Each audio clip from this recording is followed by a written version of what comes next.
اهلا اهلا، ازيكم يا حلوين؟ عاملين ايه؟ يا رب تكونوا بخير. تعالوا نشوف اكلة النهاردة. وبقالي كده 3 ايام شغالة معاكم بسم الله ما شاء الله عليا، بنزل كل شوية فيديوهات. فمستنية بقى تشجيعكم وكومنتاتكم الحلوة. انا شايفاكم نايمين، وطبعا انا عارفة ان اللي انتوا فيه دوت بسبب ان انا بقالي فترة كبيرة متغيبة عن القناة. فانتوا ممكن يكون في ناس كتير قوي ابتدى ما يجيلهاش اشعارات على الفيديوهات اللي انا بنزلها. فطبعا انا عارفة الكلام ده غصب عنكم اكيد. بس انا عايزاكم تدخلوا على القناة لو حد بالصدفة شافها. تدخلوا على القناة بتاعتي دلوقتي وتعملوا الغاء، وبعدين تشتركوا من اول وجديد علشان اول ما انزل اي فيديو او شورتس او اي حاجة يجيلكوا على طول بالاشارة. تمام تمام. هنعمل ايه النهارده بقى؟ بصوا، انا كنت فاتحه لكم الفيديو بقى كده سداح مداح بقى زي ما بقول لكم كده. بعد كده رجعت في كلامي وقلت لا، انا هعمل فويس اوفر عليه. لان بصراحه العيال كانت عامله مهرجان جامد، كانوا بيلعبوا كوره وباباهم وكده، وكان هيصه بصراحه. فبصراحه ما كنتوش هتركزوا، وكمان انا ما عنديش مايك فالصوت بعيد قوي. يعني لما يكون قاعده بتكلم معاكم، يعني مثلا فيديو مثلا زي لايف ولا حاجة هيبقى اسهل. المهم يعني عشان نخش في الوصفة بتاعت النهاردة، هقول لكم الكلام دوت بعد ما اخلص الوصفة بتاعتي. جبت كده بصلتين صغيرين او 3، هم صغيرين عشان كده. انا عم خليتهم 3 يعني. المهم ده بصل ابيض، انا بحبه قوي في الاكل. بحس ان هو ليه طعم تاني غير البصل الاحمر. وطبعا غصب عننا يعني اللي موجود بنعمل بيه، يعني لو مفيش ابيض عادي بنشتغل بالاحمر. المهم حطيت كده كام بصلاية ومعاهم كفتة لحمة مفرومة يعني. وحطيت جوز الطيب، بشرت كده حتة جوز الطيب، وملح وفلفل اسود، يعني ما فيهاش اي حاجة. الحاجة اللي انا حطيتها هنا ان انا حطيت معلقتين دقيق بس علشان خاطر يمسك لي الكفتة وما تفكش معايا. علشان انا كنت ممكن اعملها عادي، وبعد كده ابدرها. بعد ما بعد ما اكورها كويس ابدرها وهي متكوره. انتوا واخدين بالكم؟ يعني ابدرها بالدقيق. ولكن انا قلت يلا احطها ايه في قلب البعض كده اسهل يعني. المهم عملت كده وطلعت كيس طماطم من الفريزر من اللي انا مفرزاهم. خليني كده عمالة انزل، كل ما انزل احفظ على الطماطم واشتري طماطم، وفي الاخر اروح مستهلكاها. زي ما تقولوا كده هو كسل. يعني بكسل ان انا لسه انا عندي طماطم في التلاجة مخليها تحت الاستعمالي، هقطع طماطم على جبنة، هعمل طبق سلطة، الكلام اللي انتوا عارفينه ده. بس انا بقى استسهلت بصراحة. هو كده التفريز حلو في كده. في ان انتي لما تبقي كسلانة، وكمان في نفس الوقت لو يوم تعبانة ولا حاجة تطلعي من الفريزر على طول وتعملي الاكل. فده بيسهل علينا كتير قوي. التفريزات دي حلوة والله في اي وقت، سواء رمضان او في الايام العادية. المهم آه بكور الكفتة كده زي ما انتوا شايفين. وبعد كده هتعمل لي حبة حلوين يعني. يعني عايزة اقول لكم ان ده ربع كيلو لحمة. كان ابني عايز ياكل الاكلة دي فانا عملتها له. دي كفتة داوود باشا. المهم يعني هما كانوا نفسهم فيها. حد طالبها يعني ابني ادم عايز ياكلها، وابني التاني عايز عليها اسمها ايه دي، بطاطس. فطبعا لازم نرضي الكل. فانا اضطريت ان انا احط فيها بطاطس. انا كنت اول مرة اعملها بالبطاطس بصراحة. انا على طول بعملها بالعادي، كفتة بالطماطم عادي بالصلصة، وجنبها رز ابيض وسلطة وخلاص. المهم المرة دي دخلت فيها البطاطس، وكانت حلوة بصراحة، كانت جميلة جدا. انا عملتها امبارح. بس انا يعني عشان ايه بجهز الفيديو بتاع، يعني كل يوم بجهز الفيديو اللي قبله، واخدين بالكم؟ فانا هنا كنا كلناها خلاص. عايزه اقول لكم ان هي ما تبقاش منها فتفوته ولا كفتايه ولا بطاطسايه. وهتشوفوا معايا في الفيديو انا عملت 3 بطاطسات، بس هم 3 كبار. يعني 3 عشان انا ما باجي اقطع البطاطس بقطعها مكعبات صغيرة عشان تبقى على قد اللي بياكل، سواء تحطيها على الرز او سواء تاكليها تغمزيها. انا معايا اطفال، وعندي دودو دي بتحب تحط الرز على البطاطس وتاكل او اي خضار، فيبقى سهل عليها. عملت الكفتة وخلاص، هغسل ايدي بقى وكده وانا واقفة. وبعدين هحط بقى الكفتة دي، هتسيبها تشمع في التلاجة شوية عبال ما اخلص بقية الحاجات اللي ورايا. طبعا اللي ورايا اللي هو ايه، هنا انا بقول لكم يعني انا غسلت ايدي. الكفتة كانت فيها نسبة دهون حلوة. الكفتة دي لازم تبقى فيها دهون، ما تبقاش حمرا قوي. هي كانت فيها بسيط يعني، ما كانتش فيها دهون كتير، هي كانت نسبة الدهون قليلة خالص.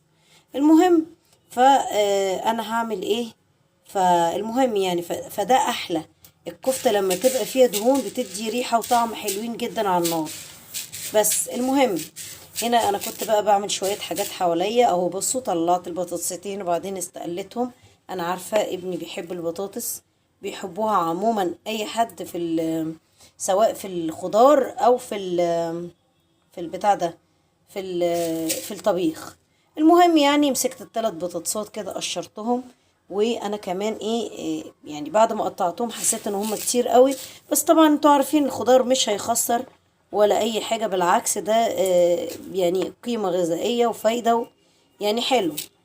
المهم ان الاكلة يا جماعة بجد بجد عجبتهم بجد، وانتوا لو جربتوها بجد هتعجبكم. بجد حلوة جدا جدا. وكأني بصراحة انا قدمتها بشكل فندقي كده، كأن ايه 5 نجوم. فبصراحة كانت حلوة قوي يعني بصراحة. المهم انا هنا بعمل ايه. انا حاليا يعني في الفيديو هنا، مش في الفيديو اللي معاكم، في الفيديو في الحقيقة يعني انا هنا كنت بعمل محشي. فبس بصراحة كسلت ان انا اصور، ما كنتش قادرة. كنت قايمة اليوم ده كده مش عارفة، عندي كسل كده وتعب، ما كنتش قادرة بقى افتح الكاميرا واصور معاكم. فالفيديو اللي انا هنزله لكم اللي هو بتاع الكفتة ده متصور امبارح، والكفتة ديت كانت امبارح. تمام تمام، عشان بس تبقوا مركزين في الموضوع. غسلت البطاطس وهغسل ايدي كمان. و خلاص كده، هي أكلة بسيطة جدا مبتاخدش أي حاجة، سهلة ووجبة متكاملة بجد بجد. حلوة جدا، اعملوها لعيالكم بجد هتعجبهم قوي.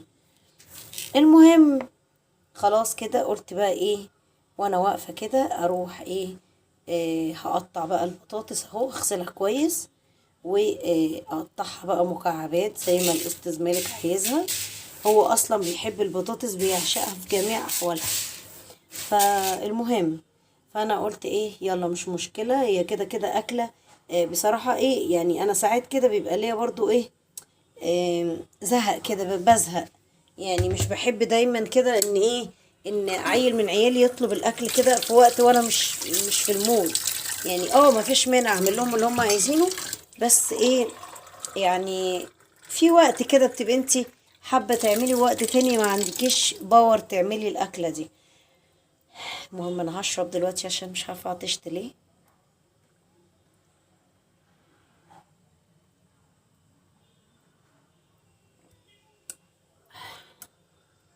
الميه بتاعت الشتا دي بتبقى حلوه قوي ومرويه كده وفيها حاجه جميله كده مش عارفه.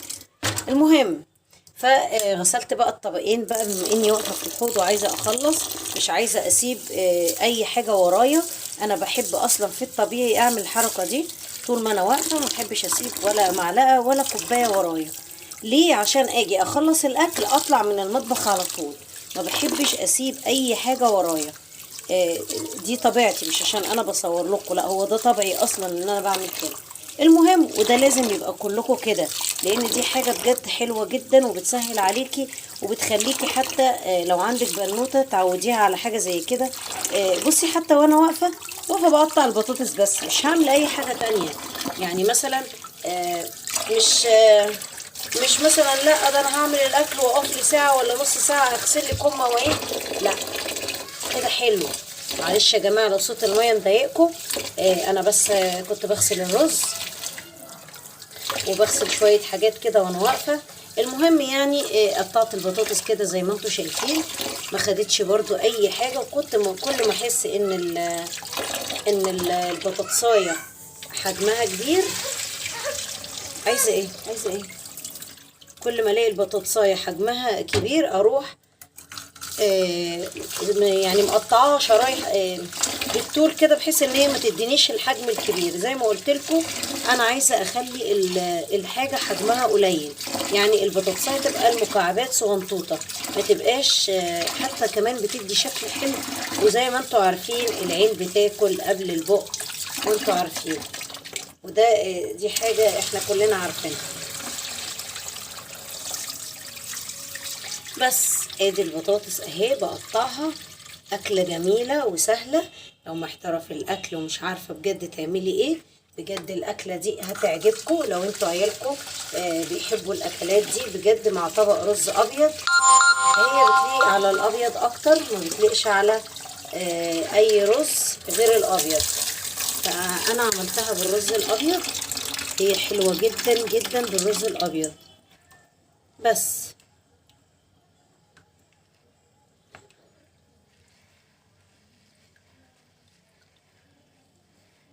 تنسيش تحطي لي لايك لو الفيديو لو عجبك طبعا. زي ما قلت لك كده، اللي مثلا حاسس انه ما بيجيليش اشارات، ما بيجيلكوش اشارات من الفيديو بتاعي، تعملوا زي ما قلت لكم، تعملوا الغاء للاشتراك، وبعدين تخشوا تشتركوا من اول وجديد، علشان ساعات اليوتيوب بيمسح الغاء الطلب. دي حاجه في اليوتيوب عادي، يعني مش حاجه يعني عادية، بتحصل لكل القنوات. فأنا برضو بقول لكم تاني اهو، أنا عارفة كتير جدا، عشان أنا عندي ناس كتير متابعين طبعا، إخواتي وحبايبي من العراق والسعودية وليبيا وفلسطين طبعا. ربنا يفك كرب جميع الدول يا رب، اللهم آمين. فما تنسوش زي ما قلت لكم كده، تحطوا لي لايك وتخشوا عندي في القناه، وطبعا تشرفيني باشتراكك، وتكتبي لي بقى كومنت كده لو الفيديو طبعا اللي انا نزلته، وتكون وصفتي الحلوه اللي انا عملتها دي تكون عجبتك، واكيد انتوا كلكم عارفينها. المهم خلاص قطعت البطاطس، والحمد لله حطها بقى في حبه ميه عشان ما تسودش.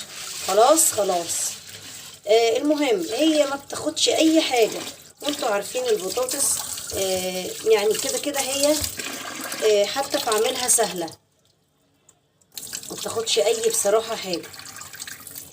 المهم انا ايه دلوقتي اهو الكفته طلعتها تاني، وهحطها في الوك اللي معايا. انا بقول لكم ان الوك ده يا جماعه هو لونه كده، ده مش محروق ولا حاجه، هو اللي لونه كده، انا من ساعه ما اشتريته وهو لونه كده، هو بس اتجرح مني، بس مش عارفه ليه، مع اني بحط بستعمل الاسباتي لو بستعمل الحاجات بتاعت ايكيا، مش عارفه بس اتجرح من ايه، يلا مش مشكله.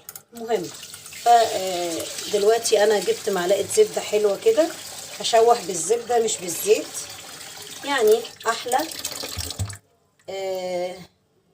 معرفش، انا بحب الزبده في الاكل، او بصراحه سمنه بلدي، مش بحب الزيوت دي، الا زيت عافيه طبعا، يعني احب اوي استعمله. المهم خلاص جبت كده الكفته بتاعتي، وهنزل بيها اشوحها كده في الزبده. مش قادره اقول لكم يا جماعه، الريحه كانت جباره، العيال كانت هتتجنن، رايحين جايين خلصت يا ماما، اقول لهم خلصت يا ماما، مش قادرين يصبروا بجد، الريحه كانت مجنناهم. ف يلا عملتها لهم، وانتوا كمان اعملوها لعيالكم، بجد هتعجبكم قوي.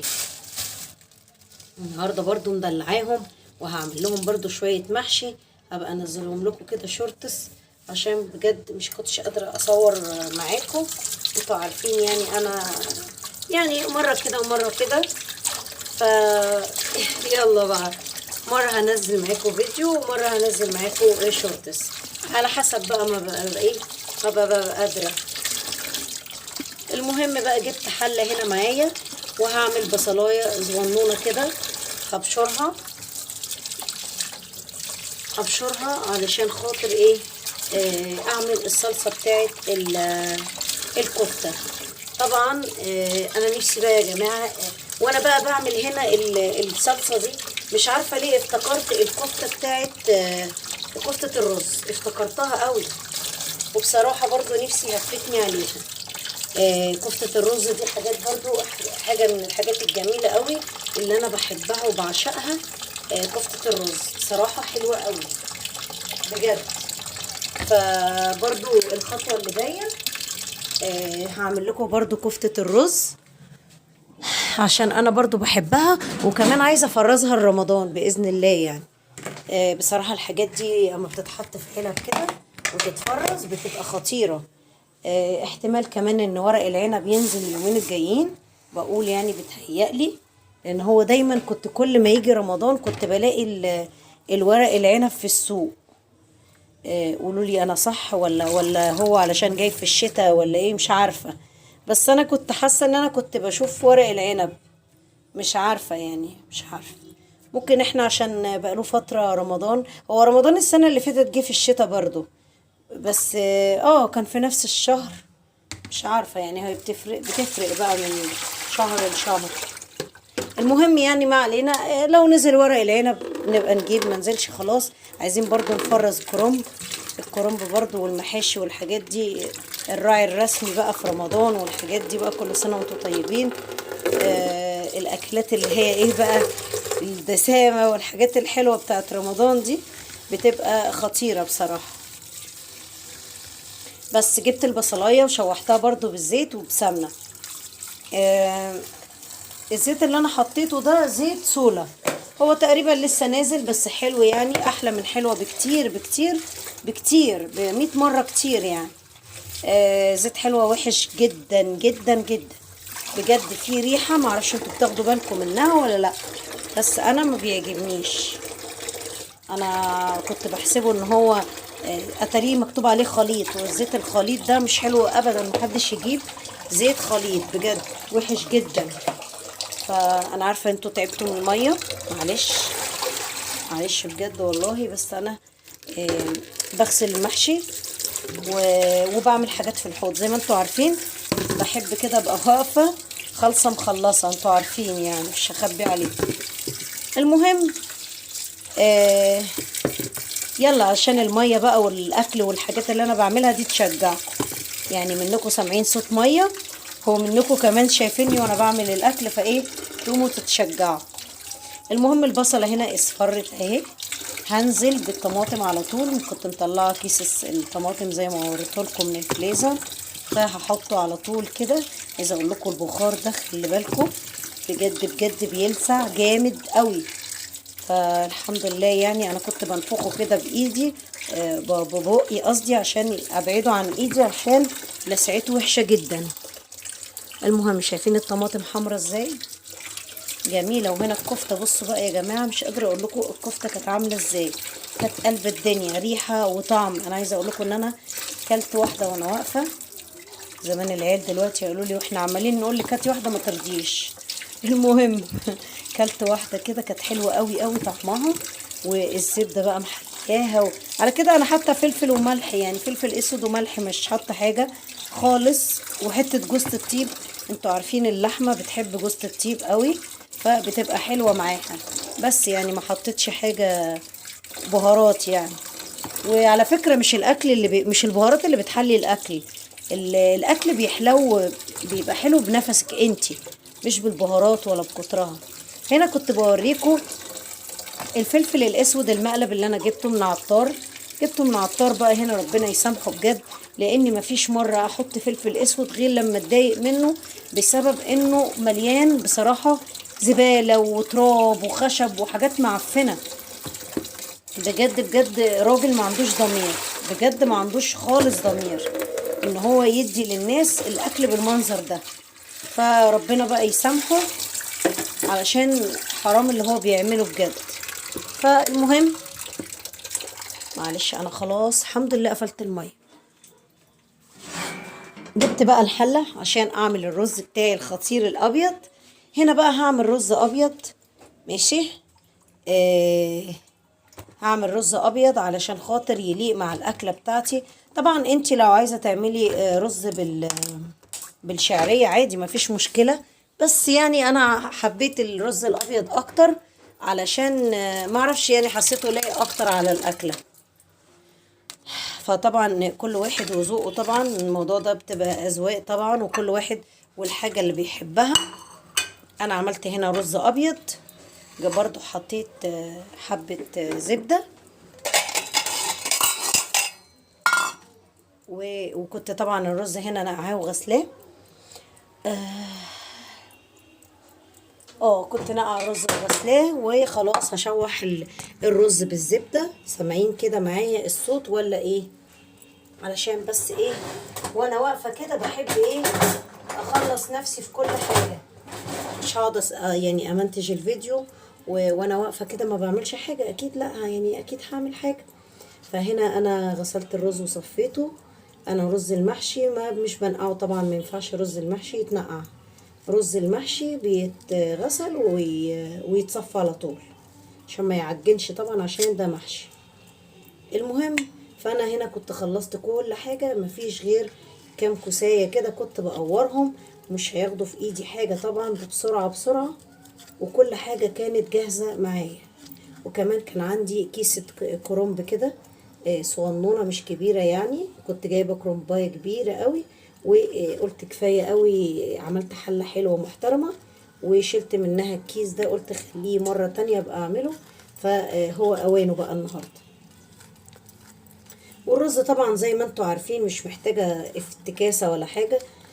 عملت برضو الرز معاكم اهو، صورت لكم كل حاجة، ما خبيتش عليكم اي حاجة في الفيديو، كل حاجة في الفيديو عملتها معاكم. بس فعملت بقى الرز كده خلاص وخلصت منه، وهسيبه بقى يتشرب ووطي عليه، ونرجع لأكلتنا ونشوف اخبارها ايه.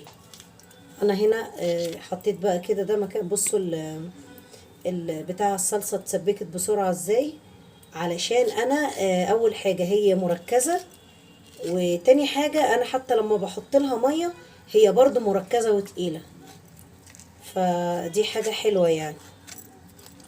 بس ما خدتش اي حاجة، وطبعا شفتوا سهلة جدا قد ايه، واكيد كلكم بتعرفوا طبعا تعملوها. بس شايفين البكبكة بقى دي، هي كانت خلاص كده، حطيت لها حبة مية تاني، لان ما ينفعش ما ينفعش انزل الكفتة على على البتاع ده، ما ينفعش انزل المية على الكفتة طبعا، هتفك على طول مني وهتتبهدل. فعشان كده انا زودتها، حسيت ان المية قليلة، وكمان الصلصة تقيلة جدا، ولسه كمان هحط بطاطس، فالنشا اللي بينزل من البطاطس هيتقلي الصلصة، وممكن كمان تعجن. فركزوا قوي في الموضوع دوت، خلي بالكم لو انت ما خدتيش بالك ممكن حاجة زي كده تحصل معاكي.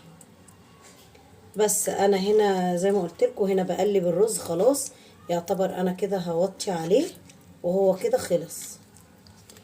وادي بقى مش قادره اقول لكم بقى، هنا ريحه الكفته كانت قصدي الصلصه فظيعه فظيعه فظيعه بجد، وهي كانت حلوه جدا. قلت هنا بقى ايه، ابشر لي فص توم عليها، مش عارفه ليه كانت جاي معايا فص توم كده. عامه التوم في الاكل يا جماعه حكايه التوم ده في الاكل حلو قوي. فانا قلت يلا احط بقى كمان فص توم، مش هيخسر وهيدي طعم وتست حلو قوي في الاكل. وكمان انتوا عارفين ايه، ان ريحته كمان بتبقى قلب الدنيا، بيخليكي كده حاسه ان انت عامله حاجات حلوه قوي، وحاجات في المطبخ كتير بقى، واكلات كتير وبتاع.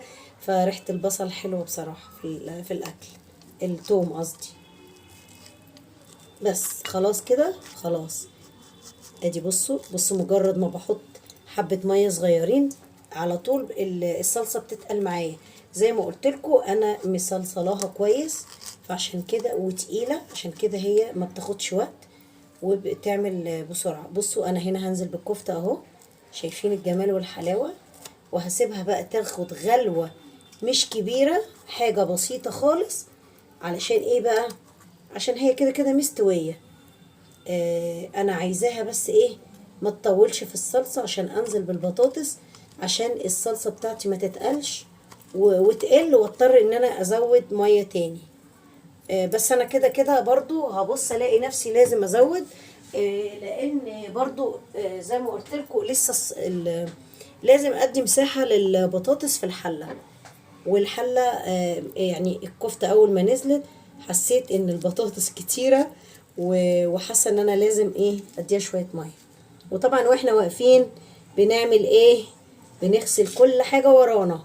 اوعي تسيبي حاجه وراكي، تطلعي كده من المطبخ الكفته اهي جنبي.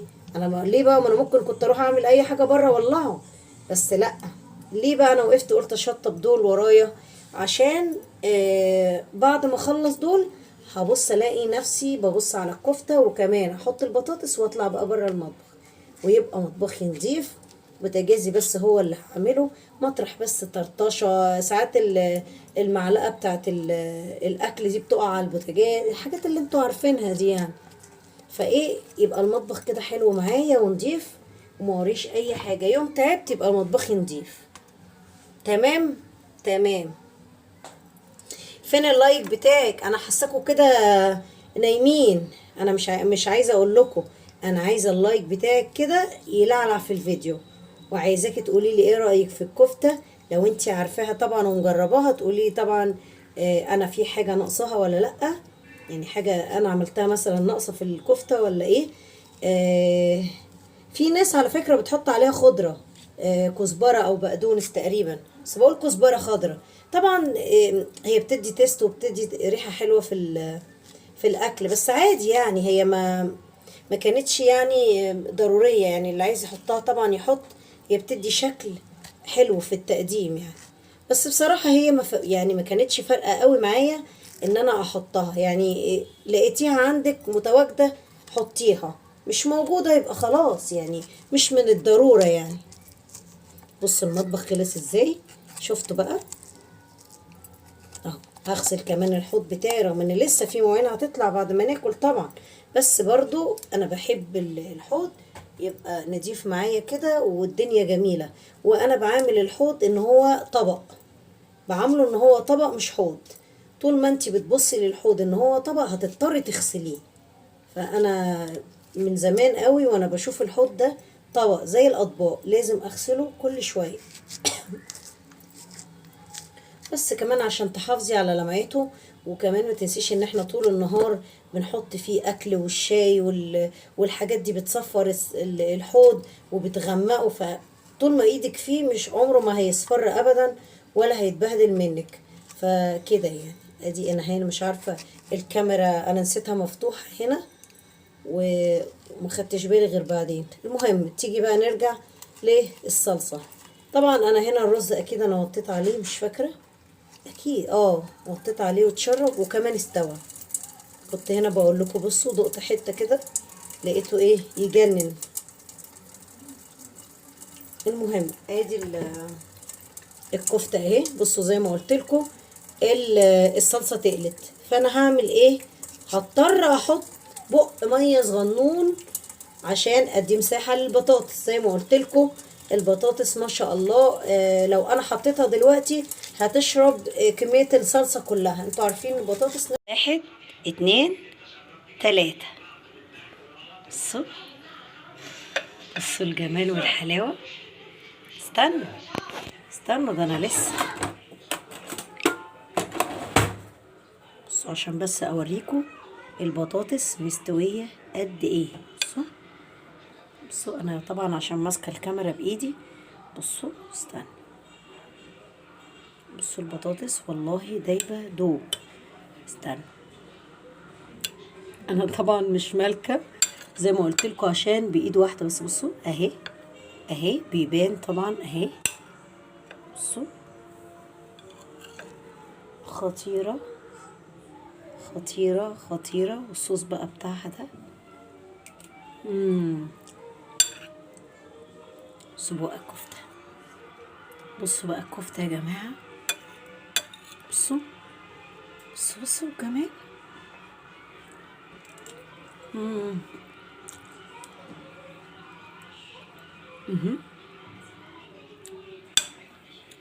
شايفين البطاطس؟